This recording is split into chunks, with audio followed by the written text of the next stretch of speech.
Yangi melni kunyu tanda ci sen bir jaglel ma mo melni may gorgu apushan ci am lu kum so. Dañu exprimer clairement leur choix en notre faveur, en faveur de notre candidat. Donc maa ngi nuyu toutes ces forces politiques maa ngi nuyu sama xarit ki nga xamante ni su may dem campagne électorale te gisuma ko suma wet suma xel du dal parce que gañekat la Bougazelli jërëjëf. Bougazelli li nga liggéey ci parti bi kenn nattab la li nga fi liggéey ñi ko fi liggéey bëri wuñu kon xam nga àndu gor ca bu tàngee lay neex nga koy xam lu mu métti métti lu mu tàng tàng toujours danañ la reconnaître sa valeur sa njàmbarte sa taxawaay sa contribution ci parti te tey lañ ko gën a soxla campagne bii ci Golf Sud ak ci Guédiawaye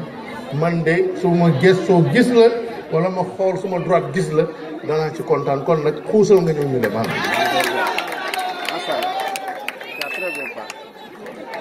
mënuma bañ a woo aussi ñi nga xam ne yàlla def na ñoo bokk pas-pas muy bëgg président Macky Sall engagé wu ci wetam ñoom Néné Tall madame la ministre ak ñi mu àndal ñoom Mame Ibra Ba jigéenu parti bi ak ñëpp suñuy xëccoo ci biir parti bi yoon la ku nekk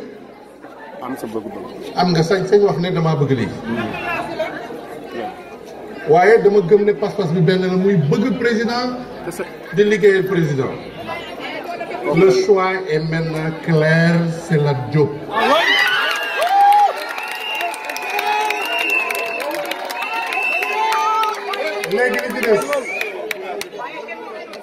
léegi li ci des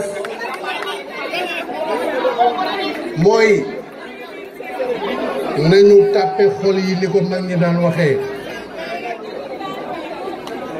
nañu mobiliser ñooñu lépp lu ñu am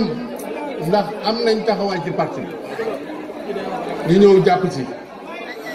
te loolu nag amul xaar ndax liste yi ñu ngi ko war a déposer